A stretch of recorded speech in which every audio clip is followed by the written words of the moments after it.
Kejaksaan Tinggi Papua kembali menyita uang senilai 978 juta rupiah yang diduga kuat hasil korupsi dana PON Papua dari salah seorang tersangka berinisial RL. Sebelumnya, Kejaksaan Tinggi Papua juga menyita uang dugaan korupsi dana PON Papua sebesar 6,4 miliar rupiah lebih dari salah satu vendor bidang pemasaran sub-bidang venue PON Papua. Uang ratusan juta tersebut disita dari salah seorang vendor berinisial A. Menurut Kasidik Pitsus Kejati Papua Dedi Sawaki, uang tersebut merupakan kelebihan pembayaran dari nilai kontrak 19 miliar rupiah. Namun tersangka RL mengirim 24 miliar rupiah ke rekening vendor A. Dedi mengatakan hingga saat ini total uang yang berhasil diselamatkan negara mencapai 10 miliar rupiah lebih dari dua vendor. Selain itu, Kejaksaan juga menyita laptop dan ponsel untuk penyidikan lebih lanjut. Kembali menyita uang tunai itu sejumlah 978.840.230 rupiah. Upaya penyitaan ini dalam rangka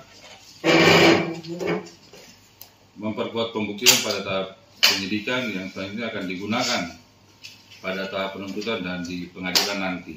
Penyitaan ini apabila ditotalkan sekitar 10 miliar lebih yang berhasil telah disita oleh tim penyidik Kejati Papua. Selain uang tunai, itu ada penyitaan berupa handphone dan barang-barang lain yang kemudian diambil alih oleh penyidik untuk kepentingan pembuktian nanti. Meski kerugian negara telah dikembalikan, namun proses hukum tetap berlanjut. Untuk itu, ia meminta kepada saksi untuk kooperatif untuk membantu proses penyelidikan kasus dugaan korupsi dana PON Papua. Sejak kasus ini bergulir, Kejati Papua sudah menetapkan 4 orang tersangka dan memeriksa 90 saksi. Adalah pengembalian kerugian negara. Jadi inti pemulihan kerugian keuangan negara. Intinya adalah bukan kita memenjarakan orang sebanyak-banyaknya dalam penjara, tetapi bagaimana uang negara itu bisa dipulihkan. Itu intinya dari dugaan tidak korupsi. Intinya itu Undang-Undang Nomor 3199 tentang Perubahan 2021 itu intinya itu tuh. Inti deliknya itu apa? Dugaan kerugian keuangan negara, kerugian keuangan negara.